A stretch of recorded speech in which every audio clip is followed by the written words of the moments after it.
Lucas capítulo 14, versículo 25 a 35, ali nós encontramos um dito de Cristo que ficou conhecido como o custo do discipulado. Porque ali Cristo, para explicar a sua declaração, a sua condição para alguém ser discípulo, ele lança a mão de duas parábolas, onde os protagonistas devem ter uma postura avaliativa, avaliar o custo. No primeiro caso, é um construtor que deve avaliar a sua condição financeira para construir. Caso ele não faça isso, um dos efeitos negativos seria a zombaria. No outro caso, você tem um rei que deveria estar avaliando a quantidade de soldados que ele tem para então saber se ele pode ou não ir à guerra ou declarar paz ao outro rei.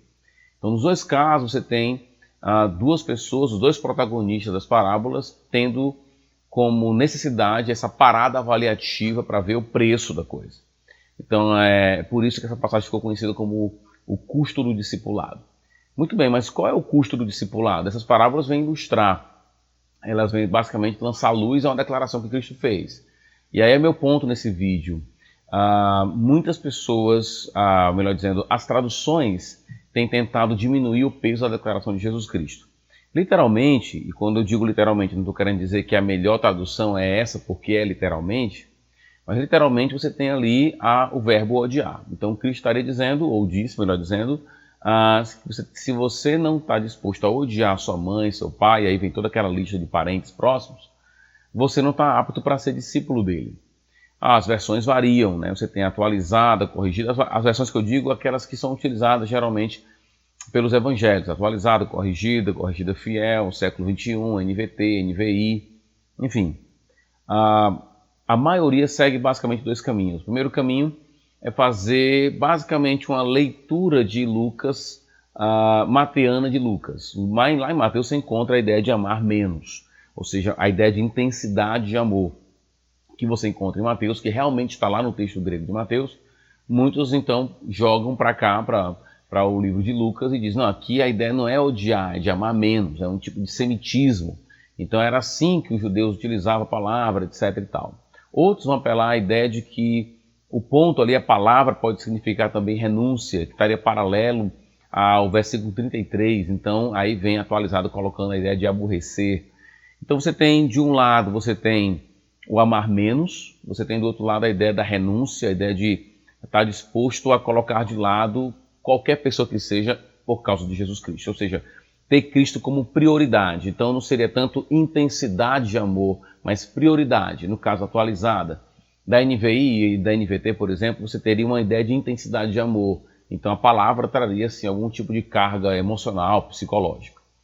Bem, eu acredito que a gente não precisa diminuir, aliviar as palavras, colocando amar mais, amar menos, ou aborrecer, renunciar.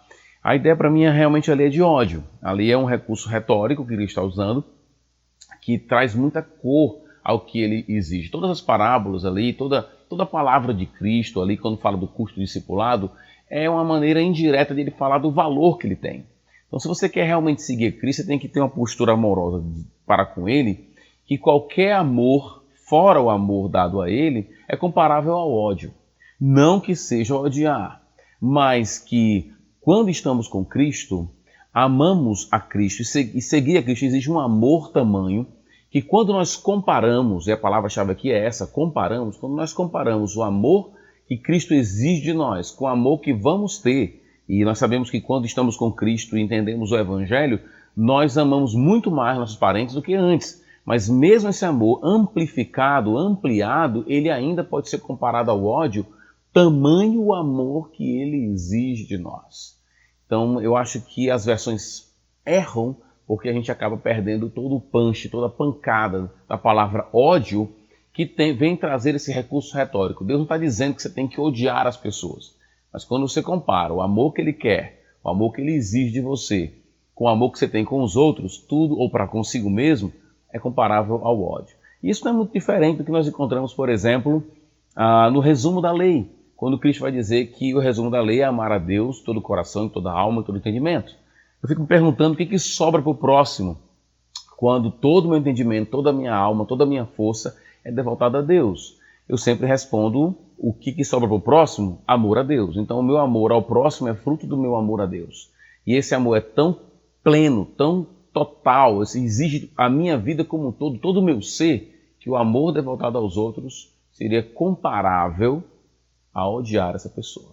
Esse é o tamanho do amor que Deus exige daqueles que resolvem seguir o caminho do discipulado. É isso, um abraço, espero que eu tenha lhe ajudado e desafiado você nessa passagem tão importante. Abração.